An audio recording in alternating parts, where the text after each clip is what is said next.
Ahead of 2023 election cycle, the All Progressive Congress APC and the People's Democratic Party PDP are at a crossroad over which geopolitical zone of the country should produce the next president in 2023. Now, joining us to discuss this is former special advisor to the Rivers State Governor Punabo Inko Taria and political analyst Biodun Showumi, who will be joining us much later. Thank you very much, Mr. Taria, for joining us. Yes, thank you very much, Marianne. Good evening. Thank you. So it's very interesting for us to be talking about both parties at the same time. I mean, for those of us who've been following the political happenings in the country, we can see that both the APC and the PDP seem to be having their internal party wranglings. But why does it seem that both parties, just like I said at the beginning of the show, are at a crossroad and seemingly confused as to what zone they think the president should come from? Shouldn't this have been a plan or a clearly thought out, strategy before, the convention even approaches?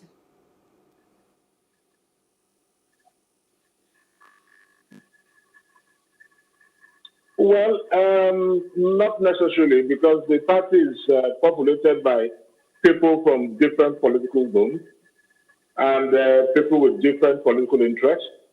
Politics is all about interest. There is no permanent friend, no permanent enemy, but permanent interest. So it's all about interest. And so everybody will want to push his interest, project his own interest. And at times like this, that they come together and reach accommodation agreement on which zone should take the presidency, and to a very large extent also determine the party chairmanship and who might go for governorship. They've already started deciding that right now as we speak, because the political hustings have started. And these are issues that, especially the presidency and the chairmanship of the party, these are issues that must be decided before the convention of any political party, because that will determine where the chairmanship will come, where the chairman of that party will come from, and where the president, the presidential candidate of that party will come from. So it's quite normal. I mean, you don't expect them to decide on those issues a year ago. No, it's at this point in time that they're going to decide on such matters. Now, we hear from reports, especially from the grapevine, that there are strong indications that the APC may zone its presidential party ticket to the south. But as an analyst and someone who's also watching, all of the things that are playing out in both the APC and the PDP, are there any signs pointing to the fact that there just might be, some willingness to zone this in the APC to the south? Or do you think different? Oh my God! I think my colleagues on the other side should answer this question while I change the earpiece. Okay, Mr. Showumi, thank you very much for joining us. You heard my question, and like I said, there are certain people who feel like, from the body language of the APC, that they might just be zoning the presidential ticket to the south of the country. Do you see any signs that might buttress that point, or do you think different? Very clear that in APC, they didn't have a formal agreement, or it's not written in the constitution that they should zone. But in PDP, they're written in the constitution. In the case of APC, there are factors that will account for it. One is the unwritten agreement which allegedly was reached with Asiwaju Bola Tinubu, the national leader, as attested to by El Rufai and some other personalities in APC. And the second factor is the prevailing circumstances, which is highly in favor of a certain candidate emerging from the APC, because I do not see how APC can sell a northern candidate against the background of the promise to have restructuring which appeal and the headsmen attack, where clearly the voices of leading northerners were not condemning the inflation and the I think we're having connection issues with you, Mr. Shomi. If you can take that line again, because we had some issues with our internet connection. Can you hear me? All right, we'll take a quick break and we will fix that little internet issue and then come back with our guests. We're still talking about the APC versus the PDP and where the parties are zoning their candidacy for the presidency to. Stay with us.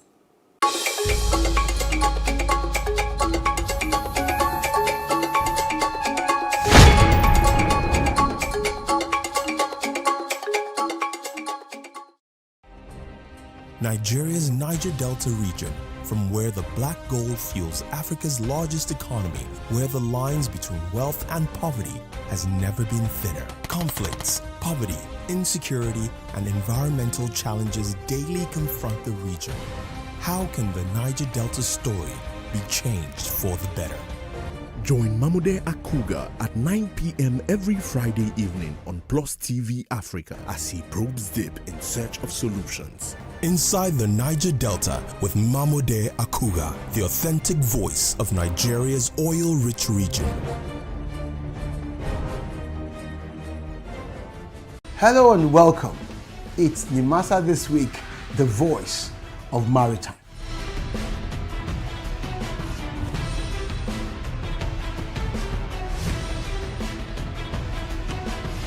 Nimasa This Week is brought to you by the Nigerian Maritime Administration and Safety Agency. Statutorily mandated to ensure that there is regulation and promotion of matters affecting our waters.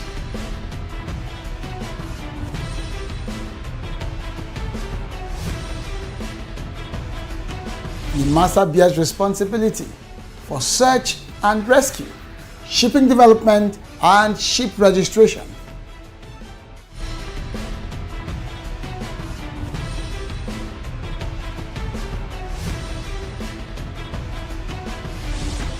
NIMASA This Week, the voice of maritime, showing on this channel.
Welcome back. It's still Plus Politics, and we are talking about the movements within the political parties, both the APC and the PDP, for 2023, and where the zoning for the presidential ticket will go.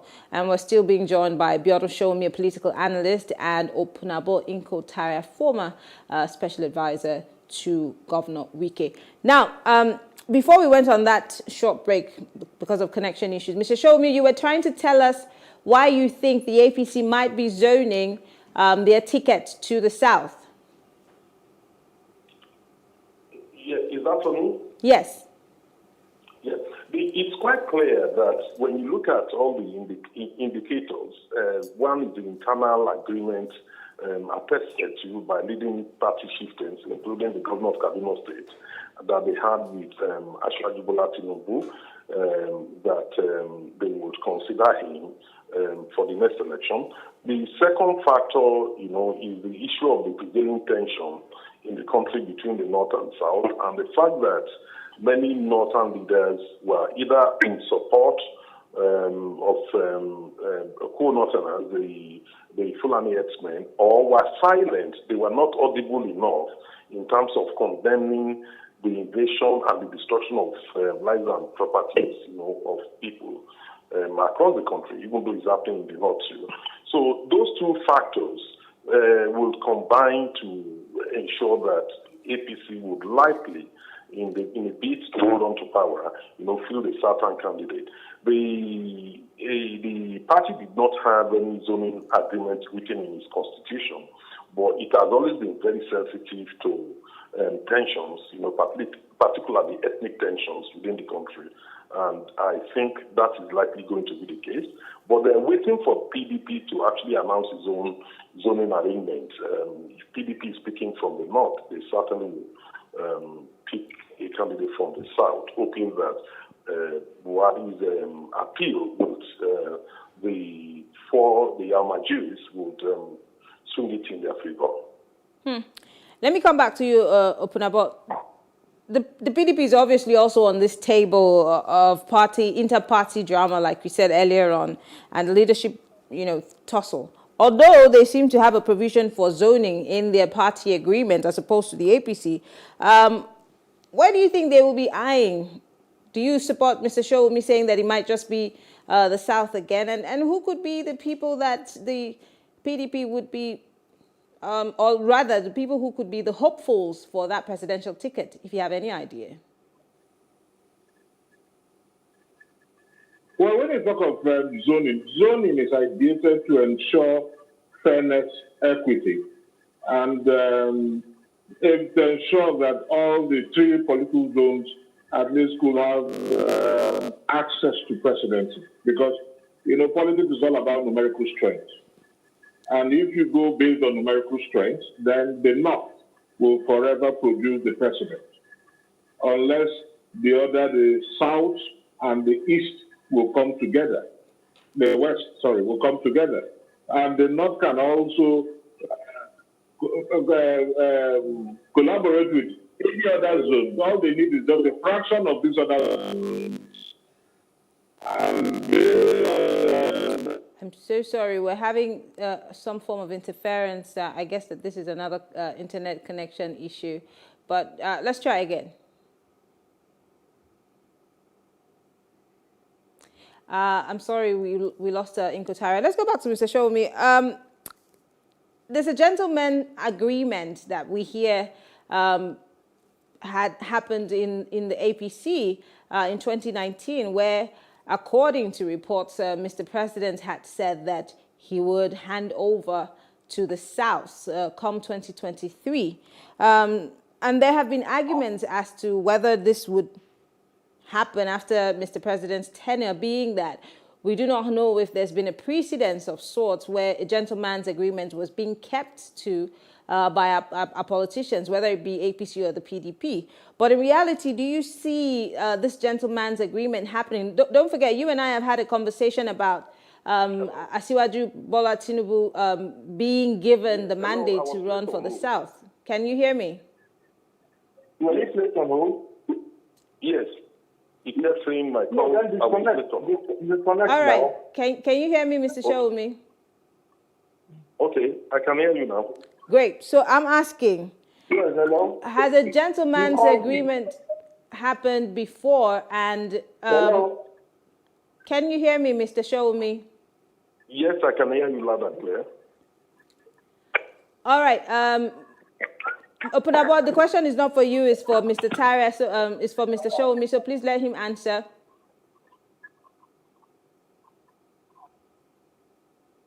Can you hear me? Yes. I can hear you now. Yes, Mr. Shomi. So I'm asking, has there been a precedence of where a party, in a political party, a president had said he would hand over to a certain person to be the presidential candidate for the party and kept to it? Or is it that, like you said, maybe it's just going to be a lot of people throwing their hats into the ring? Let's not forget the Kogi State governor has been showing interest in running for that same party presidential ticket. Do you see that gentleman's agreement for 2019 in the APC taking its pride of place, or something different happening? Yeah. Well, when you look at it, nobody can say precisely who the APC will field as its candidate. But what is clear to me is that I don't think the Kogi State Governor Yahaya Bello stand a chance, in this game of chess. You only need to look at all the factors. Why doesn't he stand a chance? Why doesn't he stand a chance? Yeah, you look at the factors at play. One, there's a huge clamor in the country, for a Southern president. We've had major issues with herdsmen leading to ethnic tensions between the South and the North. And Yahaya Bello's Kogi State is precisely in the North. Obviously, it will be seen to be a sidekick. It's an attempt by the North, to retain power by any means, rather than power shifting to the South. We also know that agitations for secession is higher, in some sections of the South. And also we have it in the other section, people now clamoring, saying they want a separate country of their own. So how do you douse those agitations if power will remain in the North? Whether we call it North Central, as in Kogi State, or in the corner, rather it will only fuel, the demand, for a separate state or for secession in Nigeria. So in order to arrest our drift already, which is we are at the precipice, I don't think the APC will behave irresponsibly by retaining, a northern candidate as its presidential candidate. The most likely thing, given all indices, is that they will try and placate, feelings in the South and allow power, to move, probably to one of their cronies or somebody they have a gentleman's agreement with. I don't know who will emerge. But what is clear to me is that I don't think a northern candidate will emerge as APC flag bearer. You sound so certain. Mr. Nkotare, if you can hear me, I'm going to ask you the question again about the PDP. Before we went on, before we lost you, we were trying to talk about what happens in the PDP. Oh, my goodness, we do not have Mr. Tare again. All right, Mr. Shomi, let's talk justice. Let's talk equity and fair play. Let's talk about all of those things within the political parties in this country. We all know that we've been seeing a lot of crisscrossing from one party to the other. Have we lost them again? I'm so sorry. We've lost our guests. We will take a quick break again. And when we come back, we will continue with the conversation. Stay with us.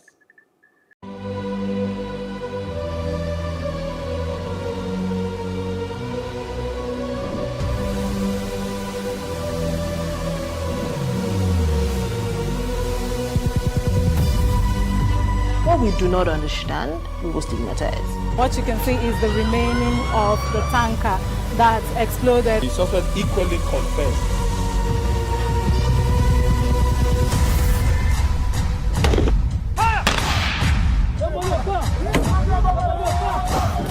A 500 naira they collect them. If you no talk, then go beat you. Now 2,500 they pay.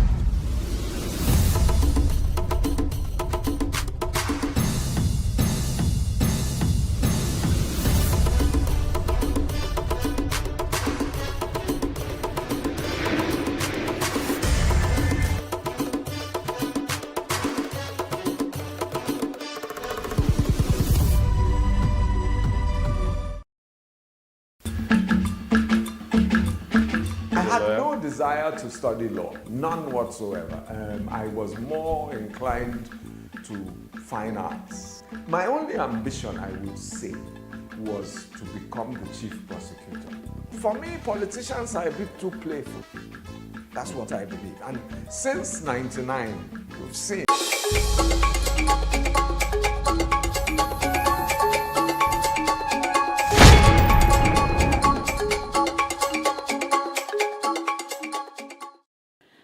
Welcome back. Apologies. This is how we manage these kinds of situations. Of course, when you're in Nigeria, you have internet connections, disconnections, and sometimes people drop off the phone call. Well, we're still being joined by Opunabo Inkotaria and Biodun Shomi. Let me see if I can go back to Inkotaria. I asked a question about the PDP and who you think that are possible candidates in the areas that they're zoning it to. Some people believe the PDP will be zoning to the north, while others think the PDP will be zoning to the south. But as we speak, the party in itself is still unable to retain its party chairman. 1 minute, he's the party chairman. The next minute, another court order is asking him not to parade himself as the party chairman. So again, how easy does it make it for the normal person to call where the PDP's zoning is going to?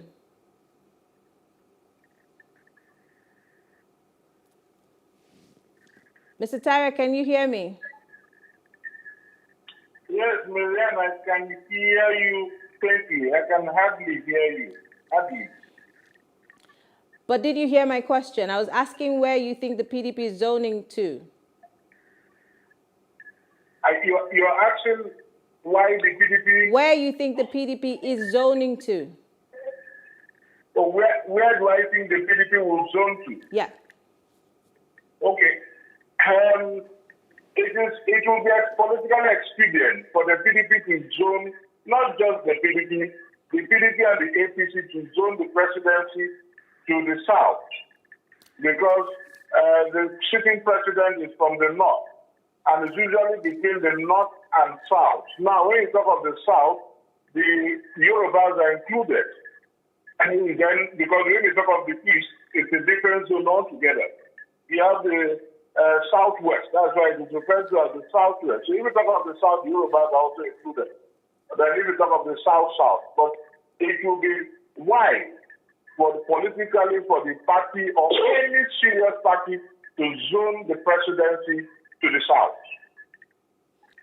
But does it not seem that that might not be happening as the party is facing the conflicts that they're facing right now? Oh my God, what is happening? I'm sure that the party what? I'm sorry if you cannot hear me, but I'm going to move on to another question. Let's talk about justice, fairness, and fair play within the party. And I'm going to ask this same question to Mr. Shomi to speak about the APC and the PDP. Is there some form of justice, equity, and fair play? Because this is what most Nigerians are asking in terms of zoning in the party. And we know that the national conventions for the different parties are coming up. And we've also seen a lot of people leave the PDP to the APC. Who are these people that might be able to hold that flag if, let's say, for example, the party is zoning to the south? Who are the possible candidates who will be vying for that position? So is that directed to me? Yes. Are you talking of fairness and justice in the party? Yes. That is the political parties, or you have any particular one? Sorry. The PDP. In the PDP? Yes. Talking of fairness and justice, it's a subjective thing because first and foremost, the party will have to agree on where their chairman will come from. Is it going to be from the south, from the north, and so on? So the party will agree. You're going to have a convention. It's all about lobbying. It's all about lobbying. And to a very large extent, because when you talk of equity, fairness, and justice, you're talking of the distribution of portfolios in the party. And you recognize the chairman, the deputy national chairman. Of course, when it comes to the deputies, you have the deputies from the 3 zones. Then you have the national publicity secretary and so on. So the key position is actually the chairman, because that is the determining factor. Where the chairman will come from will determine where his deputies will come from, where the other political office holders will come from, and where the presidential candidate will also come from. And the party will agree even before the convention. Of course, there are going to be dissenting voices, no doubt about that. Some will be adverse to it. but the convention will be the deciding factor. So when you talk of fairness, equity, I don't think you can actually accuse the major political parties of being unfair or not being just. I don't think so, because the convention will be the deciding factor. And before the convention, of course, the lobbying will take place. And once the chairman gets it, for example, now the present chairman that is on suspension, secondary of the PDP, is from River State, from the south. So if the chairmanship is zoned to the south for 2 terms, of course, the next chairman will come from the south. But if it's a one-term thing, then the next chairman might come from the north. But it is planned on where the presidential candidate will come from. That is the major deciding factor in where the chairman of the candidate will come from. The chairman of the party will come from. Okay. The presidential candidate and the presidential candidate decides the chairman of the party. The chairman of the party decides so once the chairman of the party emerges, automatically you can extrapolate where the presidential candidate will come from. It is simple if you're a politician. All right, Mr. Shomi, this question is for you. Some pundits have said that, the APC and the PDP, both parties are keeping tabs on each other to see what party is pushing for and who their tentative candidates are for all of the different positions within their parties. And they want to see if they can outsmart one another so that they can either have the upper hand come 2023.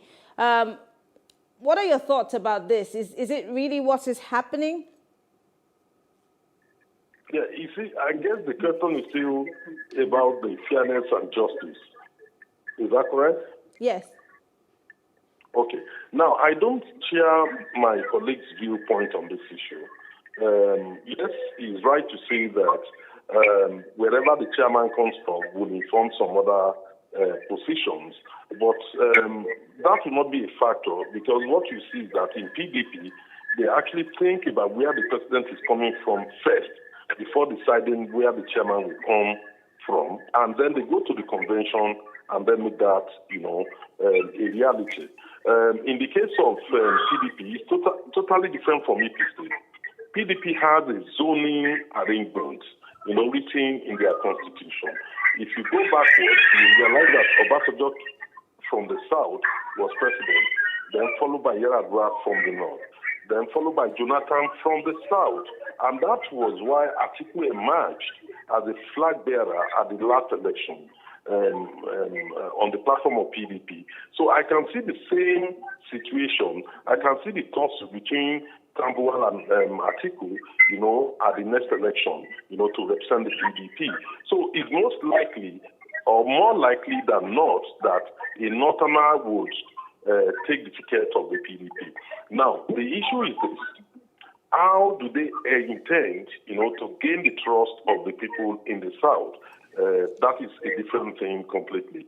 And for PDP, that will be a just arrangement, because they will argue that we have been rotating it north-south, north-south, north-south. Whereas in APC, that is not the situation. This is the first time they have political power, and they now need to move power to another, section of the country, particularly the South. So I think these issues are very, very clear.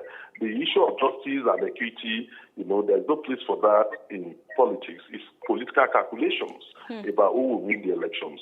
Both parties are waiting to see who will first make the first move, and then they can now pounce on it and say, we are the party to represent northern interest or party to represent southern interest within the Nigerian equation. So I think that's the situation which we are faced with currently.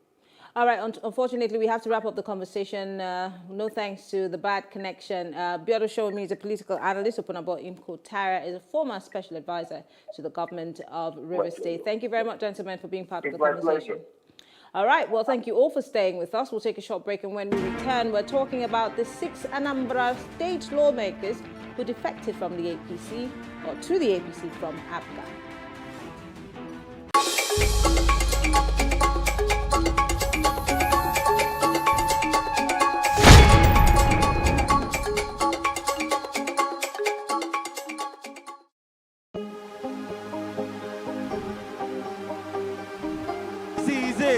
For upcoming artists to blow in Nigeria.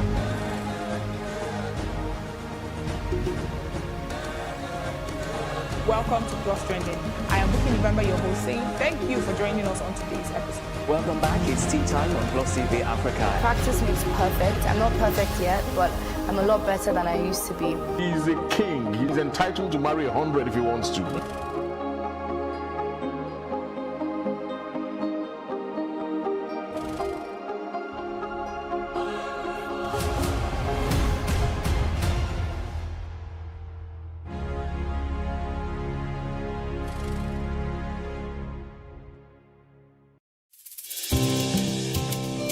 For me, I wanted to change that culture. I didn't believe that until you see a white man or you see a foreigner in the kitchen before you can believe that, you know, good food is going to come out of that kitchen.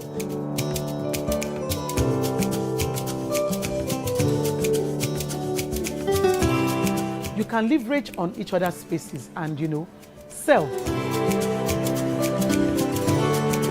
We believe in Nigeria, right? We believe that Nigeria can get better. We, the youth, are the ones that can make it better. And my products are proudly made in Nigeria.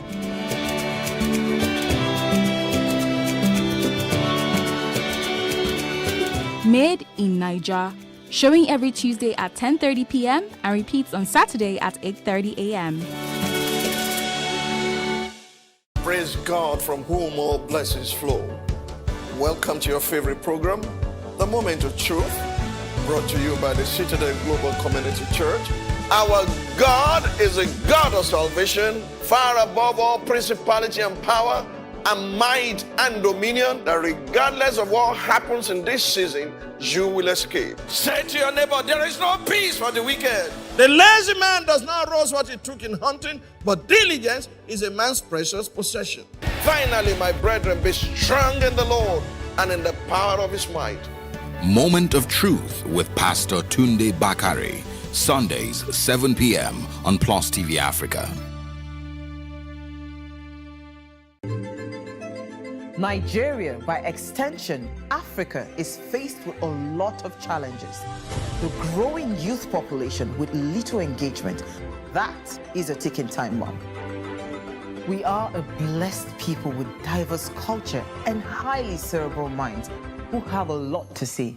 And yes, we are talking. It is important we drive the right conversation that informs, inspires, influences thought and action. If we say there's beauty in our diversity, then let us embrace our diverse culture. We must continue to courageously be the voice of transformation, as we are the hope for the future. Yesterday's conversations shape today. What are you saying to shape your tomorrow? We know you have a lot to say, and we are here to hear you.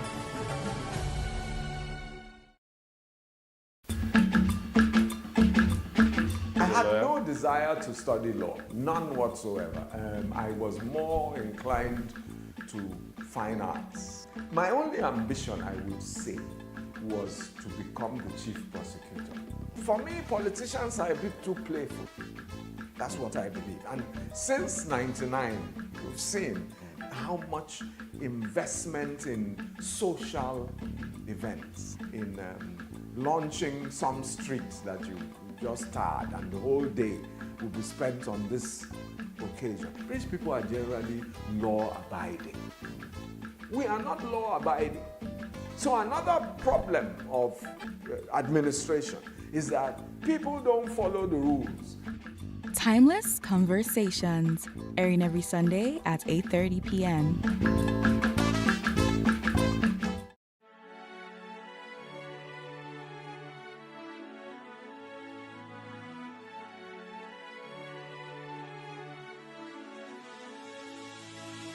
It is engagement we need to have. Those who suffer miscarriages are never taken into account. Members of the National Assembly are also influence peddlers. You are sitting on Nigerians' money. From the barbing, I pay my land. On the button, send my children to school. A consultative engagement. No any tangible notification before they ban us. It's one thing for people to be at your back and the heat of the moment, and another thing for them to still be with you when push comes to shove. I will do everything to take Lagos out of the national grid.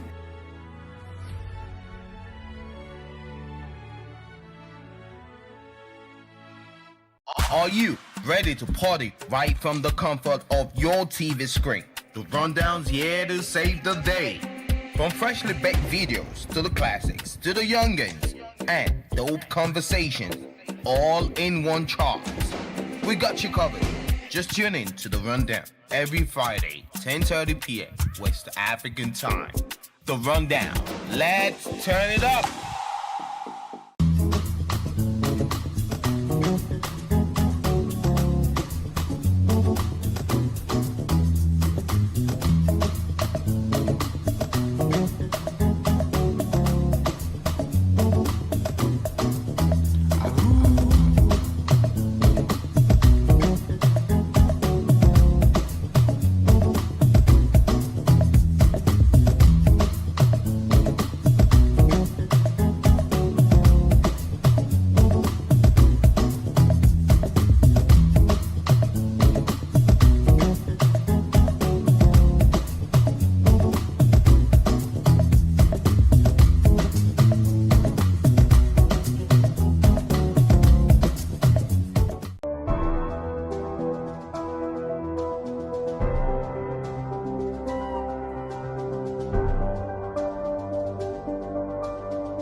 Amnesty International the federal government has attacked Amnesty International, saying the international rights organization is siding with terrorists and has no legal right to exist in Nigeria.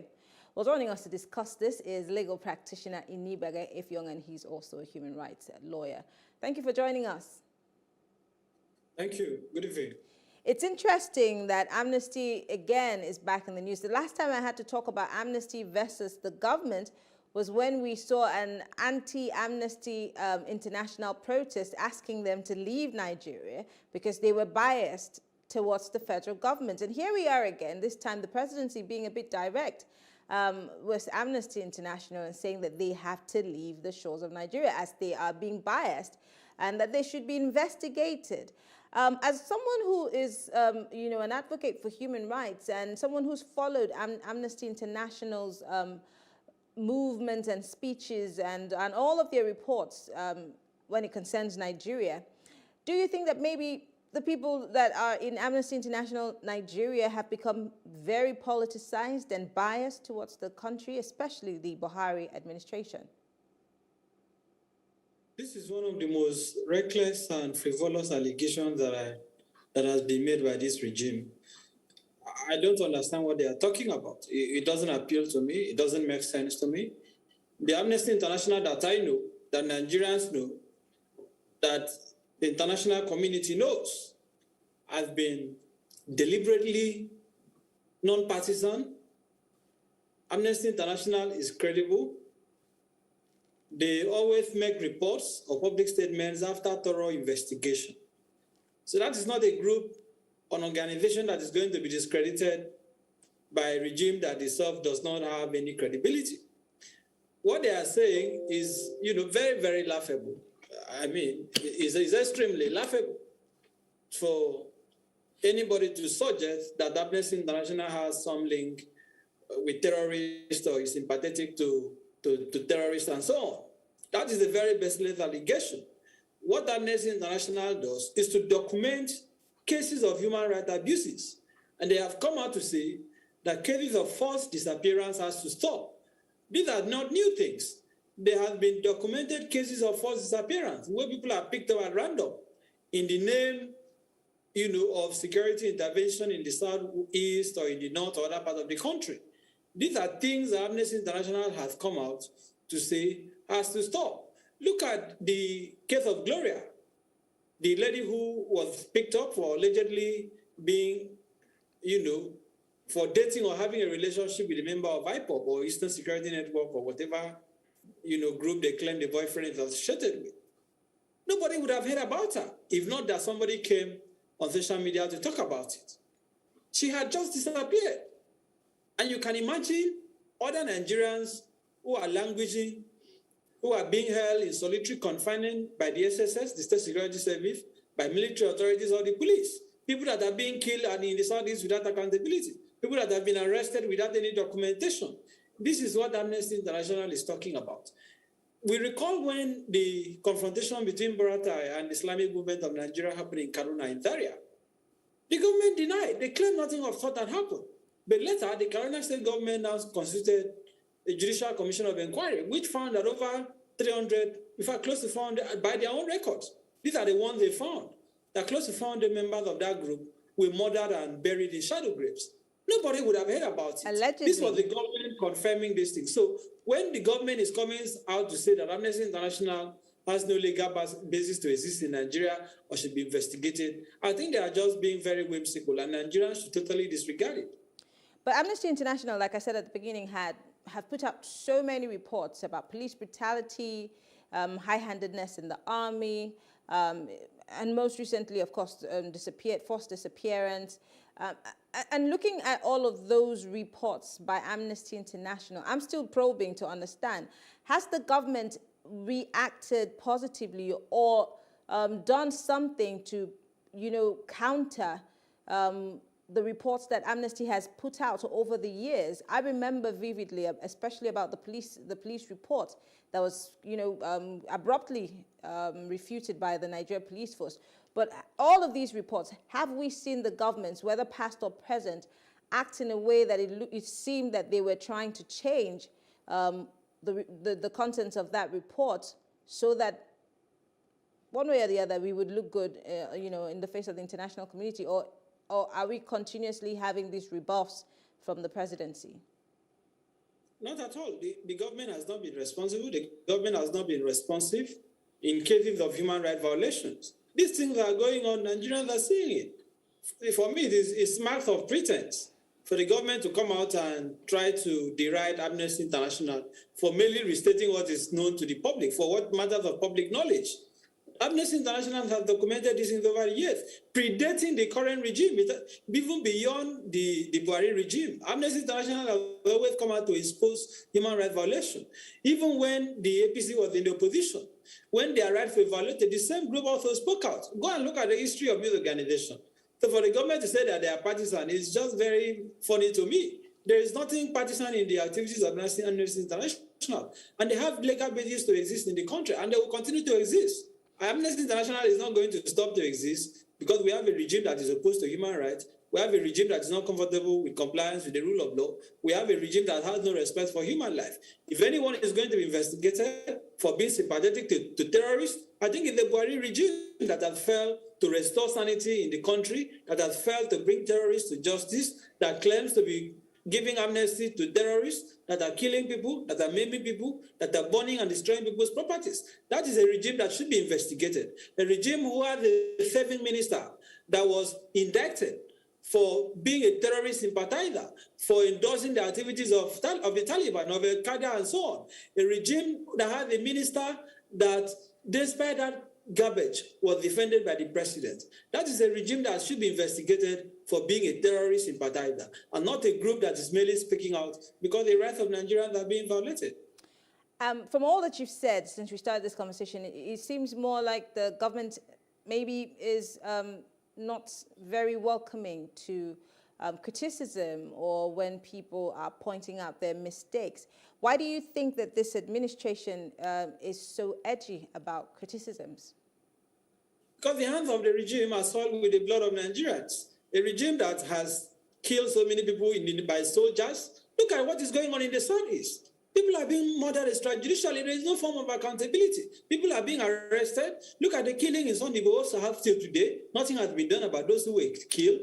They are just going about, as if these things that do not matter. People are being arrested extrajudicially. Even when they are granted bail, they are still being released. I just mentioned the case of Gloria, the young lady who was detained. Despite being granted bail, despite an order of a judge that she should either be charged to court or be released before the 31st of August. This is September. She's still in custody. So you see the things I'm talking about. That is why they are afraid that people are speaking out. That is why they are uncomfortable, that they are being exposed. That is why they see Amnesty International as the enemy. And if all that you said is glaringly true, why are we going about our businesses? I mean, Nigerians, when I say we here, Nigerians, inclusive of the CSOs and the human rights activists like you, why are we going about like it's business as usual? Why are we not screaming at the top of our voices? Why are we not doing the necessary to get our governments to be accountable? I wonder.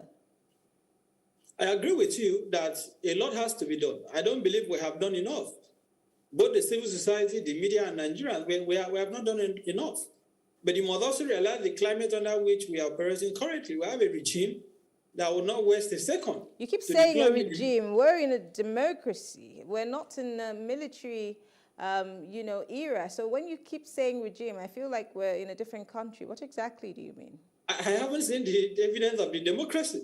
Everything points to the fact that this is a regime. As a matter of fact, you can call it a junta. Because when you have court orders being disobeyed, when you have the National Assembly not serving the interests of the people, when you have the president not protecting lives and property, when human lives are meaningless, when institutions of state are not functioning, when the military is not respected, when the military lacks credibility, look at what happened in Rivers State, where the military is reported to have fired, the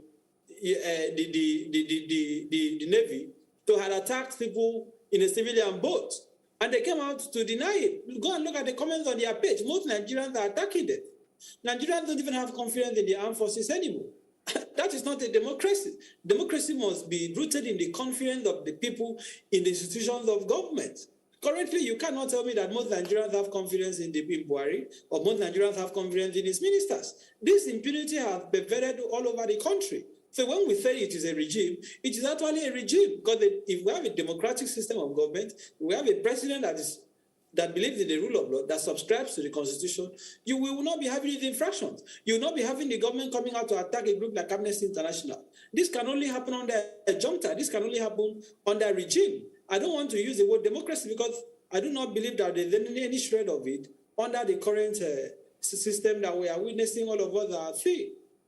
But does this not also, all the things that you're saying, again, does this not also indict your constituency, because you're a lawyer and you're trying to tell me that the executive has so much power that it can, somehow arm wrestle the legislature to its knees and do same to the judiciary, and so they take laws into their hands? Is that the picture that you're painting? Does that also not, one way or the other, smear your constituency as being incapable of making sure that our justice system is something that we can rely on and truly the hope of the common person?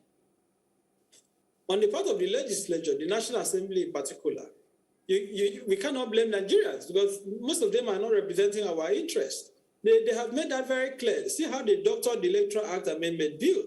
Look at their approach to constitutional amendment, how they are abandoning the fundamentals in preference for partisan, matters, partisan interests, as opposed to the collective well-being of the nation. We have seen how members of the National Assembly have shown themselves incapable of representing the interests of Nigeria.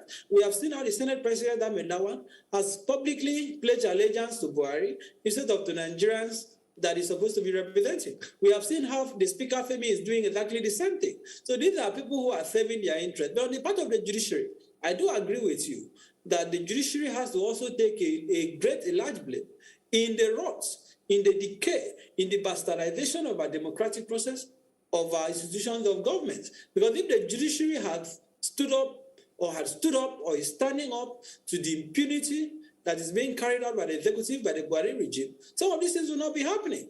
And it's very clear to me because when some of these matters come before the courts, The judges are not firm.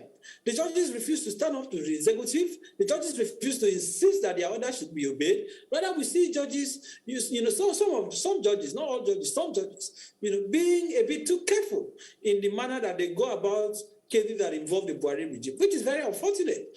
That is why judges will make orders, and those orders are treated like a trash can, as if the orders were never made. That is why judges will make pronouncements, and their pronouncements are disregarded because the judiciary is also complicit in what is going on. In the sense that judges have become very unwilling, very reluctant to stand up to defend their oath of office, to defend the Constitution, and to hold the president and the executive arm of government accountable.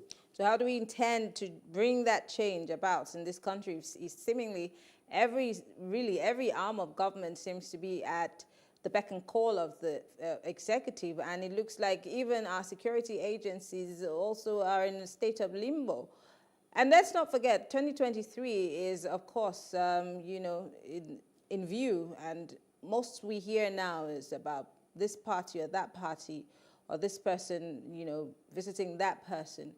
But then our major headlines are about numbers of people who have been kidnapped, killed, homes destroyed, schools locked down. What should be the priority of the average Nigerian today as we get ready for 2023? If the elections were today, it would be a choice between the devil and the deep blue sea, because look at what is happening in the PDP. It is an embarrassment. The crisis in the party. Look at the APC. None of these parties are serious. Today, people are decamping from here today. Look, in Anambra, I just read, Anambra said just yesterday that 8 members of the House of Assembly, they come from APGA to APC. And you wonder why they would do, why they would do that? Because in the real sense of it, there is no difference between the two, and I've always described them as conjoined twins. These are just platforms for acquisition of power. So for us, if we are truly interested in change, the conversation has to go beyond these two platforms. These two platforms have shown Nigerians that they are not interested in real change. That is why when people say, oh, go and join APC, go and join PDP if they are serious, the reality today is that these parties are incapable of producing a progressive, clear-headed mandate, sane, rational, objective, and incorruptible, disciplined president or leader in this country. They have shown themselves more amenable to the things that polarize us, to the things that divide us. They have shown themselves incapable of abiding by the rule of law. Look at the states that are under the PDP. What are their governors doing differently from APC governors? Absolutely nothing. It is the same culture of impunity, the same corruption, the same lawlessness that has characterized the APC states, that has also characterized the PDP states. And that is why you see them intermarry. Today, they jump from PDP, tomorrow they jump to APC. That is why both parties are abusing the judiciary, obtaining fraudulent and suspicious court orders, conflicting court orders all over the place, messing up the entire democratic system. If these parties are serious parties, you will see them adopt to change. You will see them reform. You will see them begin to listen to the yearnings and aspirations of Nigerians. But unfortunately, the battle has been shifted to the Nigerian people, which implies that Nigerians must be the ones to take responsibility to have a conversation beyond these two platforms, to even demanding a fundamental change, a system change. We have gone beyond just electoral change. We need a system change, a system that has to be radical, that has to be revolutionary, in whatever language we want to define that change, whatever nomenclature we are comfortable with. The reality today is that we cannot have a progressive Nigeria, we cannot have a developed Nigeria, a Nigeria whose economy serves the collective interest of the people. A Nigeria that few people do not control, the stakes of the economy. A Nigeria that is inclusive. A Nigeria that is egalitarian. A Nigeria whose president is not loyal to an ethnic group, to a particular religion. But a pan-Nigerian. That is a Nigeria that we need. Unfortunately, the current political system cannot produce that Nigeria, which is why if we are going to truly change this country, there has to be total demolition, a total destruction of the current system, which will now give birth to a new system with new ideas, with leaders with new ideologies who are totally driven by desire to change the face of this country for the better. But who's going to stick their head out to do that? Because it also sounds like we're all playing the ostrich here. As much as there are a few people who are speaking up and who might be also targeted as enemies of the government or people who are against the government, how many average Nigerians are ready to stick their head out? Now, let's look at the voters' registration, the registration that is ongoing right now. We can see that not many people are interested, and we also know of the case of voter apathy. So how do we even, who is ready for this change? Because we keep pointing fingers at our leaders, but those people are a mirror of society. So it means that maybe we deserve these kinds of leaders because we are just like them. That's the $1 billion question. Who is really willing to stake his life? For me, my position has always been, do what you can and leave the rest for history to judge. Because as it is going, it looks as if many Nigerians have resigned to faith. People have lost faith in the entire system. Look at the charade, the sham that was called local government election in Lagos State recently. People didn't come out. People did not even bother. Nobody cared whether there was a local government election in Lagos State or not. Go and look at it. Some polling unit barely had 5 people coming out. And that is a party that fraudulently claimed to have registered millions of people just a few weeks or months ago in the same state. But in their own local government election, they could barely see voters, come out to vote for either councillors or local government chairmen. Well, apologies for all the connection issues we've had today. We promise that on Monday we will have a great show on Plus Politics. I am Mariana Kuhn. Have a good evening.